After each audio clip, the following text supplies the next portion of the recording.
A very very good evening everyone, welcome to वांगशन emotion. I hope आप सब अच्छे होंगे, नहीं हो तो हो जाओ यार। चलिए आज के पास को स्टार्ट करते हैं।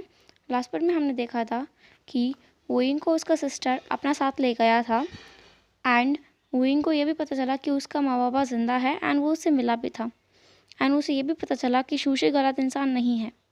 उसने बहुत कुछ सही करने के लिए अपने साथ ही गलत कर लिया है एंड वुइंग अपना कंट्रोल खो चुका था। वो बस स्काई पे चिल्लाया जा रहा था एंड बोल रहा था कि उसे उसके माँ बाबा के साथ जाना है, उसे उनसे बात करना है, उसे होश में लेके आओ। बट काय ऐसा नहीं कर सकता एंड काय उसे समझा रहा था कि ये टाइम बाबा का यहाँ आने का है, वो यहाँ रोज़ विज़िट करते हैं एंड काय वुइंग को वहाँ से ले जाना चाहता था बट वुइंग नहीं जा रहा था। तो काय ने ट्रिक यूज़ किया, वुइंग को उसने बेहोश कर दिया एंड वो उसे कैरी करके उसके रूम में लेके आया। रूम में लाने के बाद काय ने वुइंग को बेड पर लिटा दिया। दैन थोड़ी देर बाद वुइंग को होश आया एंड वो बहुत ज़्यादा गुस्से में था कि ऐसे कैसे काय उसको यहाँ ला सकता है। उसका माँ बाबा उसको अभी भी मिला है, उसे उनसे बात करना है, उसने अभी तक उनको अच्छे से देखा भी नहीं। वही वहाँ से खड़ा हुआ एंड वहाँ से जाने लगा। काय ने उसे पकड़ा एंड कहा, वुइंग रोको, तुम्हें बात सुनना चाहिए, तुम मेरा बात तो सुन लो, उसके बाद तुम्हें जहाँ जाना हो तुम जा सकते हो, मेरा बात सुनो। वुइंग रुक गया एंड उसने पलट करके काय की तरफ देखा। काय ने कहा, तुम यहाँ बैठो शांति से एंड मेरा पूरा बात सुनो, कामली मेरा बात सुनो, उसके बाद कोई एक्शन लेना, ठीक है। काय गया एंड उसने डोर को बंद कर दिया एंड उसने रूम पर साइलेंसिंग स्पेल भी लगा दिया ताकि कोई भी उन दोनों का बात ना सुन पाए। वुइंग बेड पे बैठा एंड काय भी थोड़ा दूर जा कर के उसके पास बैठ गया। उन दोनों के बीच में थोड़ा डिस्टेंस था। काय ने स्टार्ट किया बोलना। उसने कहा, तुम्हें इतना तो पता चल गया कि तुम्हारे पापा को मेरा पापा ने बचाया है, उन्हें मारना नहीं चाहता था एंड ये सब वांगजी का पापा ने किया है। एक्चुअली उनका भी इसमें कोई गलती नहीं है। वो एक खोज में निकले थे, एक खोज जो कि बहुत पहले दबा दिया गया था। ड्राई कल्टीवेशन को बहुत पहले ही बंद कर दिया गया था एंड कोई उसके बारे में नहीं जानता था। बट लानमेन हुआ ने उसके बारे में रिसर्च किया एंड क्यूरियसिटी के चलते उन्होंने सोचा कि वो इसको कंट्रोल कर पाएंगे एंड उन्होंने उस डार्क कल्टीवेशन की चीज़ को, डार्क कल्टीवेशन को, जो कि डार्क वर्ल्ड में एक कैद था, वो यहाँ आए एंड उन्होंने उस चीज़ को बाहर निकाला। वो एक किताब थी जिसमें डार्क कल्टीवेशन के बारे में लिखा हुआ था। एंड सबसे बुरी बात यह है कि अगर कोई एक बार डार्क कल्टीवेशन का इस्तेमाल कर ले तो फिर वो अपना बहुत कुछ खो देता है। अपना कंट्रोल खो देता है खुद के ऊपर। जो स्ट्रॉन्ग पर्सन नहीं है, जिसका मेंटलिटी थोड़ा वीक है, वो पर्सन इसमें पूरी तरह से पागल हो जाता है पावर के पीछे। एंड अनफॉर्चुनेटली लानमैन हुआ के साथ यही हुआ।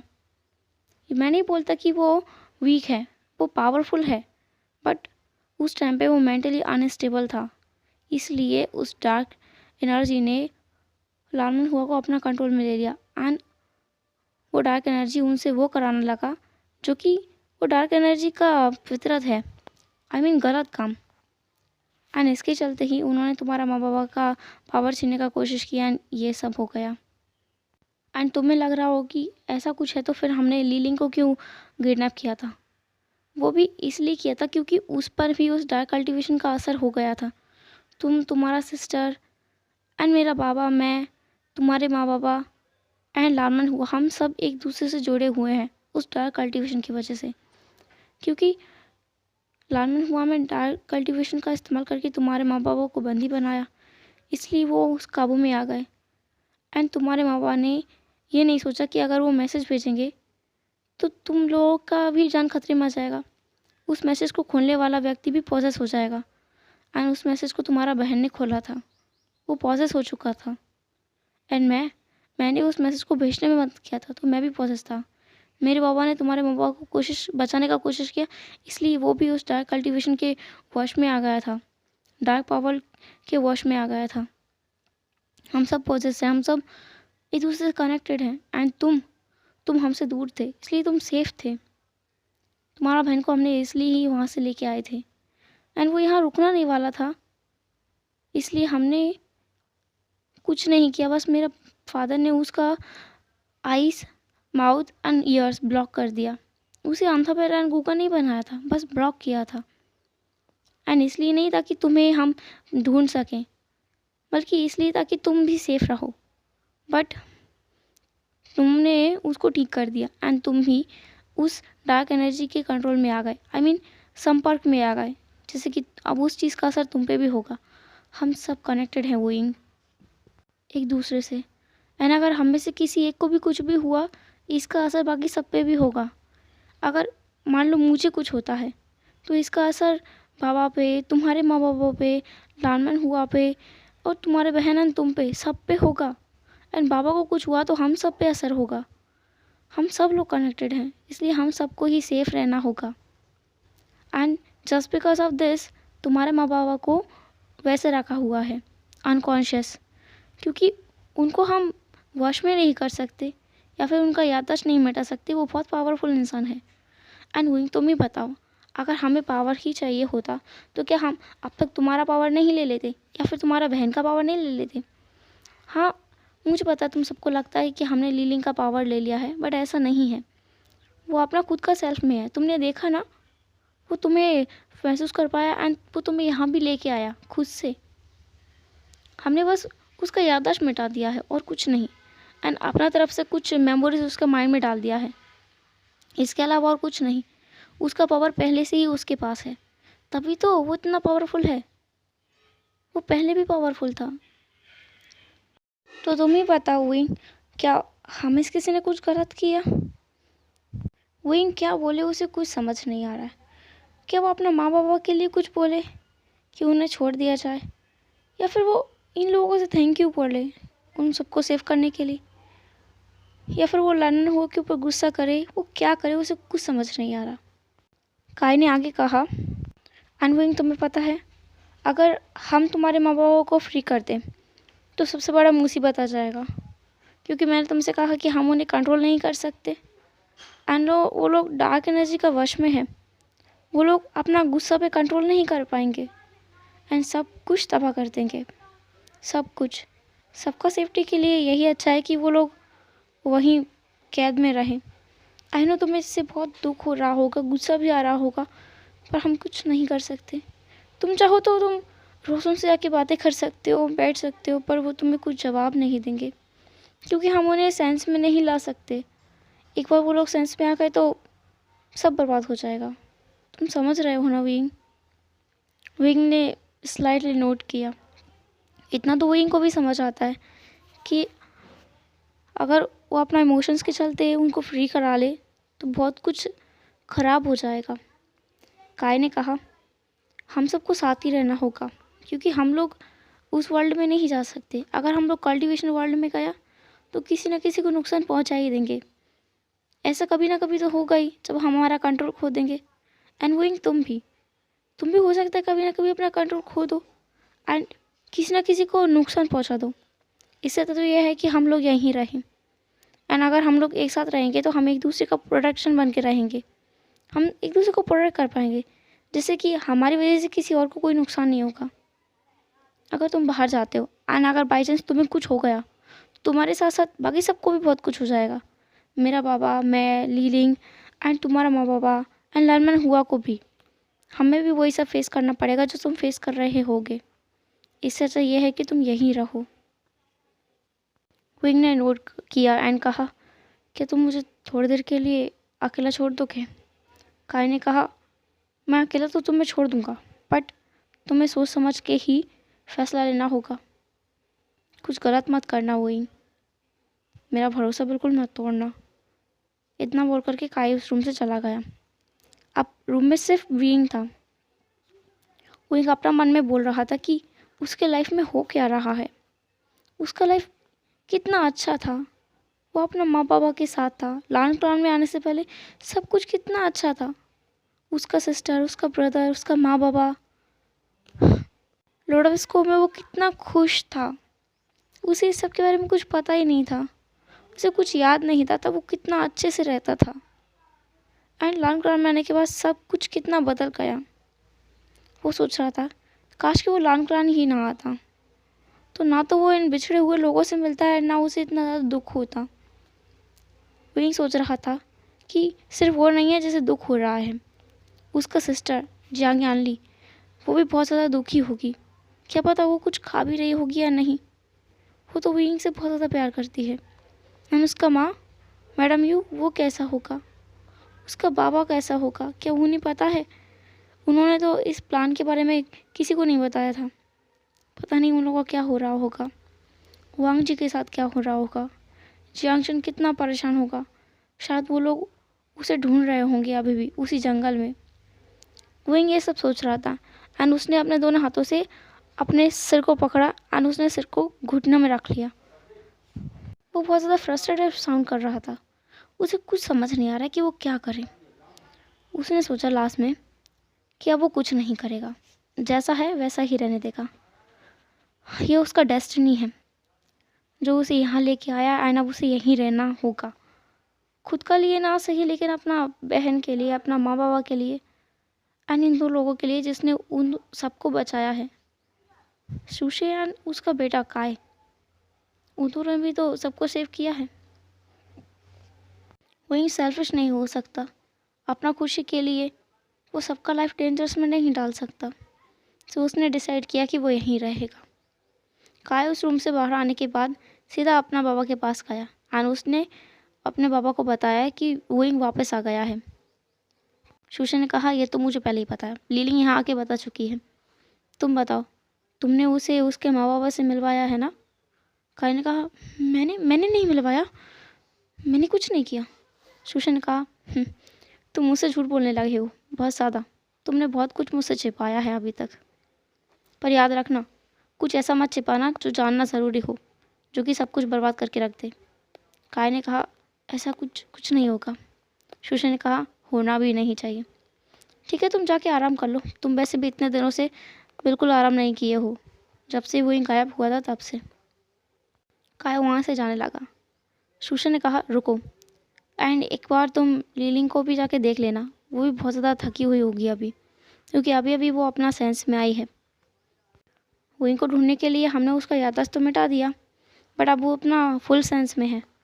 तो जो भी करो सोच समझ के करना। अगर उसे कुछ भी गलत लगा तो वो सब कुछ ही तबाह करके रख सकती है। उसके पास बहुत एनर्जी है, बहुत पावर है। समझ रहे हो ना तुम? काय ने कहा, हाँ बाबा, मैं समझ रहा हूँ। वो उस रूम से चला गया। पहले वो लीलिंग के रूम में गया। लीलिंग अपना बेड पे बैठा हुआ कुछ सोच रहा था। काय ने नॉक किया। लीलिंग ने कहा, कम इन। सो वो अंदर गया। उसने देखा कि लीलिंग कुछ तो सोच रहा है। सो काय ने पूछा, क्या हुआ, तुम कुछ सोच रही हो? लीलिंग ने कहा, मैं सोच रहा हूँ कि वो यंग आखिर गया कहाँ था एंड वो किसके साथ था। हमें उस मास्कमैन का पता करना चाहिए ताकि वो दोबारा ऐसा कोई हरकत ना कर सके। काय ने कहा, हाँ तुम बोल तो सही रहे हो। लीलिंग को पता है कि वो मास्कमैन वांगजी है, पर फिर भी वो काय से इस बारे में बात कर रहा है ताकि काय को कोई भी डाउट ना हो कि लीलिंग को इस बारे में कुछ भी पता है। काय ने कहा, वैसे हमें उस मास्कमैन का पता चलेगा कैसे? लीलिंग ने कहा, शायद विंग से पता चल जाए अगर हम उससे बात करें तो। काय ने कहा, हाँ लेकिन अभी वो बहुत टायर्ड है, हम उससे बाद में बात करेंगे। लीली ने कहा, हाँ हम बाद में बात करेंगे। काय ने कहा, तुम आराम करो, मैं जा रहा हूँ। लीली ने नोट किया। काय उस रूम से निकल गया एंड अपना रूम में आ गया। रूम में आने के बाद वो बेड पे लेट गया एंड लेटते ही उसे नींद आ गया। वो वाकई बहुत ज़्यादा टायर्ड था। वो इतने दिनों से बिल्कुल सोया भी नहीं था।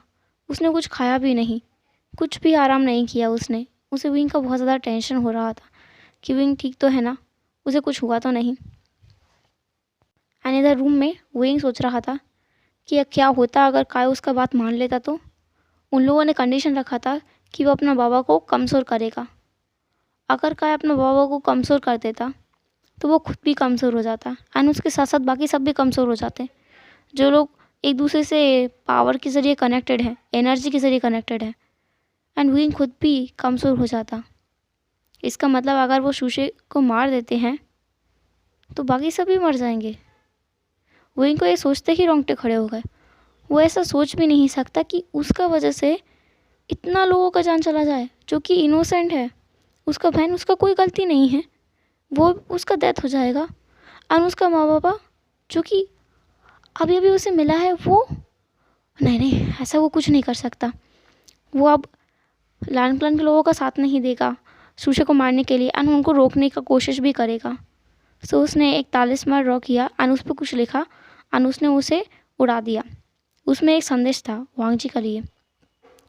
वांग जी, लान सिचन और जियांग चेन वो तीनों लानग्रांड में आ गए थे एंड उन्होंने लानग्रांड एंड बाकी सबको बता दिया था कि उनका प्लान क्या था एंड अभी लीलिंग आकर के विंग को ले गया है।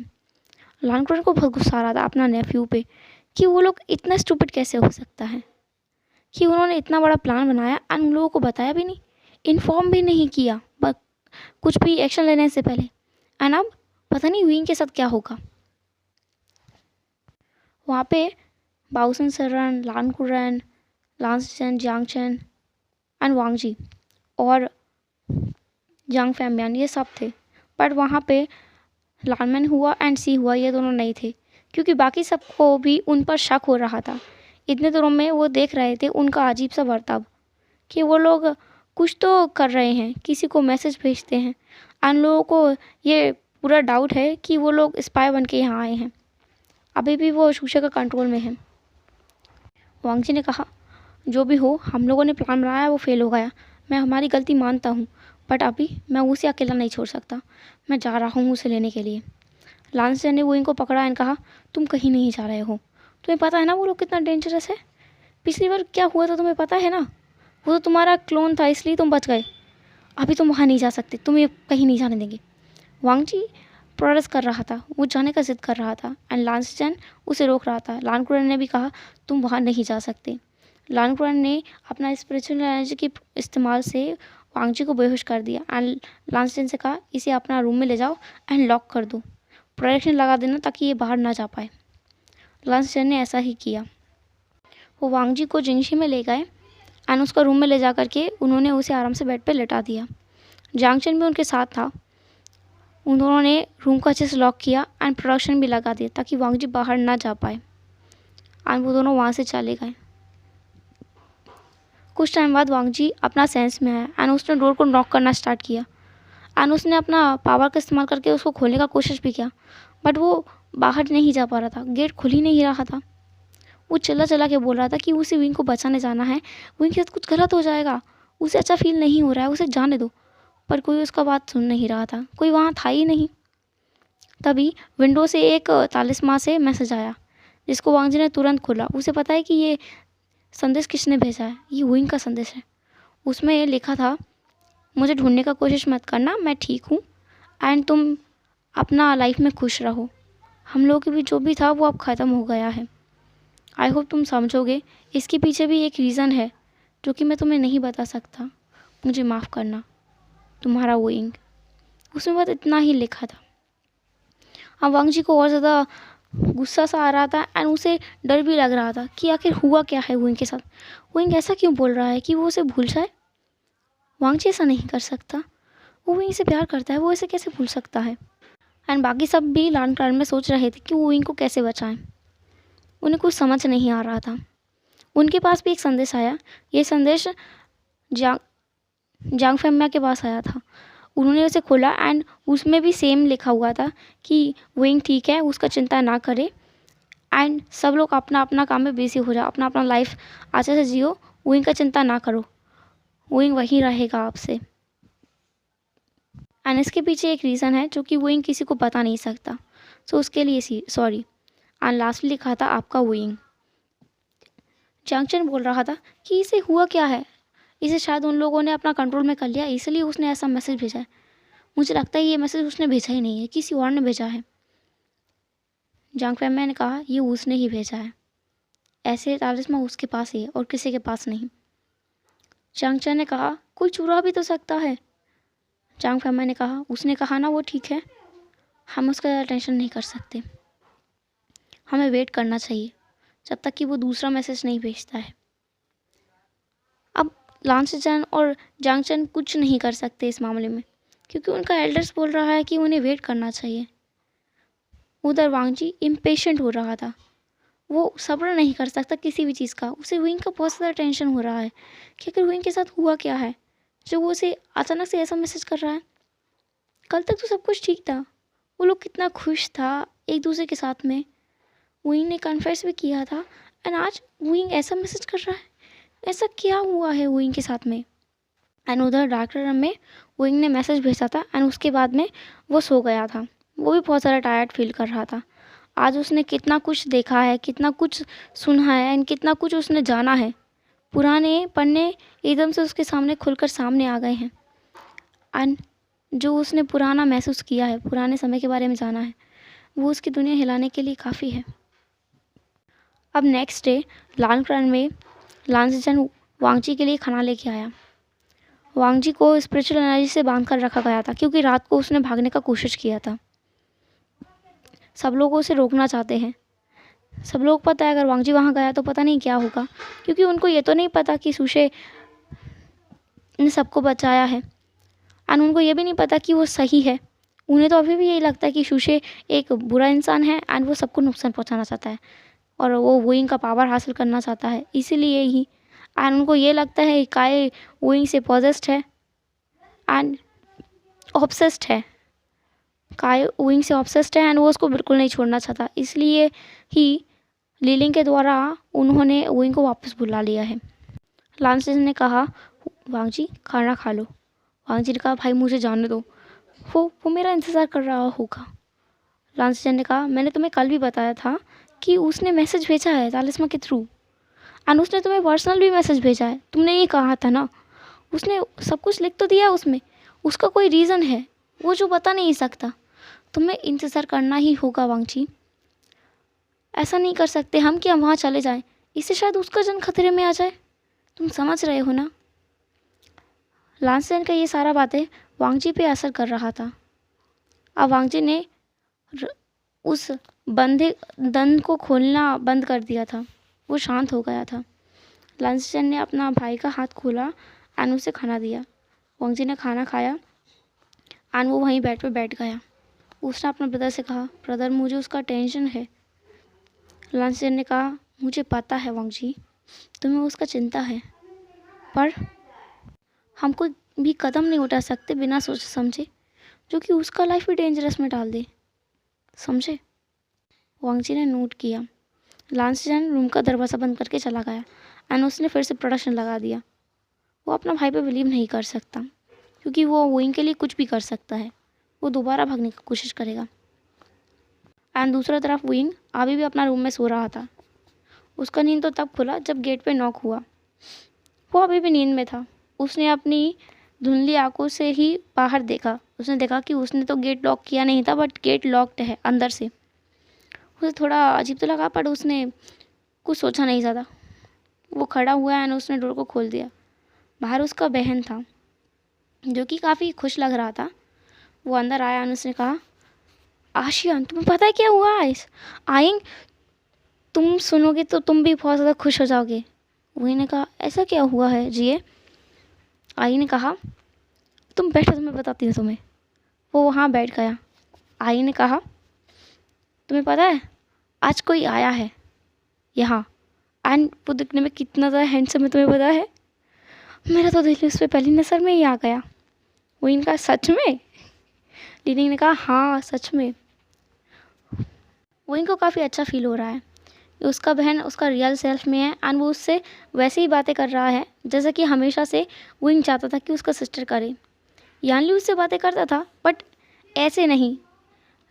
लीलिंग उससे बिल्कुल बच्चों की तरह बातें करता है एंड विंग को ये सब बहुत अच्छा लगता है। लीलिंग ने कहा तुम देखोगे ना तुम भी उसका फ़ैन हो जाओगे। विंग ने कहा मैं किसी और का पहले से ही फ़ैन हूँ। लीलिंग ने कहा कम ऑन उसको भूल भी जाओ, अब तुम्हें पता है ना तुम उसके साथ नहीं रह सकते और मैं तुम्हें उसके साथ रहने भी नहीं दूँगी। मुझे वो बिल्कुल पसंद नहीं है। वो कितना कोल्ड है, कितना हार्श है। वही ने कहा जिए। लीली ने कहा ठीक है मैं कुछ नहीं बोलूँगी, चलो तुम रेडी हो जाओ हमें जाना है। वही ने कहा कहाँ।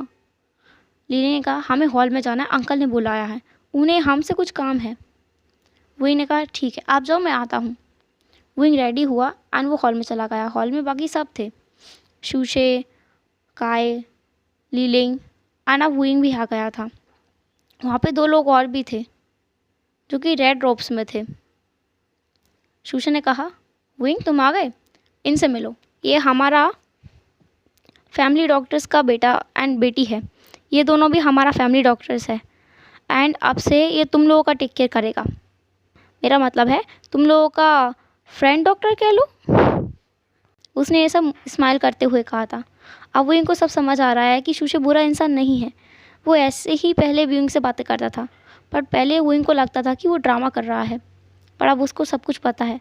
तो उसने भी स्माइल किया और कहा, हाँ अंकल, तो ये सब हमारा फ्रेंड वाला डॉक्टर है। शूशे ने कहा, हाँ, इनसे मिलो, ये है वेनचिंग और ये है वेननिंग, इसका भाई। ये लोग वैन क्लान से है, बट वैन क्लान अब ख़त्म हो गया है, वो अब बचा नहीं, बट ये दोनों बच्चे हैं। वुइंग ने वेनचिंग की तरफ देखा एंड बो किया। वेनचिंग ने एंड वैनिंग ने भी वुइंग को बो किया। शूशे ने कहा, तुम इन दोनों को अपना साथ ले जाओ एंड इनसे फ्रेंडशिप करो, तुम्हारे लिए अच्छा रहेगा। यही बात उसने लीलिंग और काय को देखकर भी कहा। वो पांचों वहाँ से निकल गए एंड वो लोग गार्डन में आकर बैठ गए। काय ने कहा, वुइंग, मैं तो इनसे मिल चुका हूँ, बट तुम्हें इनके बारे में कुछ पता नहीं है ना? वुइंग ने कहा, नहीं, मुझे नहीं पता। लीलिंग ने कहा, मुझे भी नहीं पता। वैसे आपका नाम क्या है मिस्टर? वैनिंग ने कहा, मेरा नाम वैनिंग है मिस। लीलिंग ने कहा, तुम मुझे लीलिंग बुला सकते हो या चाहो तो ली भी बुला सकते हो। वैनिंग ने कहा, ली? लीलिंग ने कहा, हाँ ली, तुम बुला सकते, मुझे अच्छा लगेगा। वैनिंग ने कहा, आपका बहुत बहुत शुक्रिया मिस ली। लीलिंग ने कहा, तुम मिस ना रखाओ तो भी चलेगा। वैनिंग ने हंसा एंड कहा, ठीक है, तो मैं आज से आपको ली ही बुलाऊंगा। लीलिंग ने कहा, बिल्कुल। वेनचिंग देख सकता था अपना ब्रदर, जो कि बहुत खुश लग रहा है लीलिंग से मिलने के बाद। वो ज़्यादा किसी से बातें नहीं करता, वो एक शाई पर्सन है, बट लीलिंग के साथ वो देख सकती है कि वैनिंग शाई फील नहीं कर रहा है, वो कंफर्टेबल है। वेनचिंग ने भी एक स्माइल किया एंड उसने कहा, मेरा नाम वेनचिंग है एंड मैं एक आयुर्वेदिक वैद्य हूँ। हुईभूषण ने कहा, आयुर्वेदिक वैद्य, वो क्या होता है? वेनचिंग ने कहा, मेरे पास बहुत पुराने तरीके हैं मेडिकल के, जिससे मैं लोगों का इलाज करती हूँ एंड मैं किसी भी बीमारी का इलाज बता सकती हूँ। जड़ी बूटियों के द्वारा मैं इलाज करती हूँ और कुछ ऐसे इलाज है जो कि जड़ी बूटियों के अलावा मैं म्यूज़िक से भी करती हूँ। वही ने कहा, म्यूज़िक से? हाँ, म्यूज़िक से। वेनचिंग ने कहा, जैसे किसी का स्पिरिचुअल वेपन होते हैं, स्वॉर्ड होती है, वैसे ही कुछ म्यूज़िकल वेपन्स भी होते हैं जो कि लोगों को हील भी कर सकते हैं एंड हार्म भी कर सकते हैं। मैं हीलिंग का काम करती हूँ। वही ने कहा, तो आप किस चीज़ का इस्तेमाल करती हैं मिस वैन? वेनचिंग ने कहा, मैं फ्लूट का इस्तेमाल करती हूँ। उसने अपना रोब से एक फ्लूट निकाला जो कि शाइनिंग कर रहा था, गोल्डन कलर का था। वही ने कहा, ये तो बहुत ही ज़्यादा ब्यूटीफुल है। विंग ने उसे टच करने के लिए अपना हाथ आगे बढ़ाया, बट एक झटके के साथ उसका हाथ पीछे खिंच गया। उसने कहा, ये तो झटका मारती है। वेनचिंग ने कहा, हाँ, इसे मेरे अलावा कोई नहीं छू सकता, मेरा भाई भी नहीं छू सकता, ये मुझसे कनेक्टेड है इसलिए। उन सब ने बहुत सारा बातें किया, एक दूसरे के बारे में जाना एंड वेनचिंग और वैनिंग उन तीनों के साथ घुल मिल गए। विंग को काफ़ी अच्छा लगा कि उसे यहाँ डार्क रेलम में भी बहुत सारा फ्रेंड्स मिल गया है बात करने के लिए, घूमने के लिए। ऐसे ही उन लोगों का टाइम जा रहा था। वो लोग दिन में मिलते थे, ढेर सारा बातें करते थे। और विंग तो वेनचिंग से मेडिकल भी सीख रहा था, उसने फ्लूट म्यूज़िक भी सीखा था। उसने भी एक फ्लूट ले लिया था एंड उसको वेनचिंग ने बताया था कि इसको हम कैसे अपना स्पिरिचुअल एनर्जी से कनेक्ट कर सकते हैं, जिससे कि ये सिर्फ हमारा ही स्पर्श को पहचाने। विंग ने ये सब सीखा एंड उसने उस चीज़ को किया भी था, जिससे उसके पास भी एक फ्लूट था, वो फ्लूट उससे ही कनेक्टेड हो गया था। हेलो एवरीवन, तो कैसा लगा आज का पार्ट आपको? जैसा भी लगा हो कमेंट बॉक्स में मुझे ज़रूर बताना। अब तक के लिए tata, take care, bye bye. फिर मिलेंगे नेक्स्ट पार्ट में।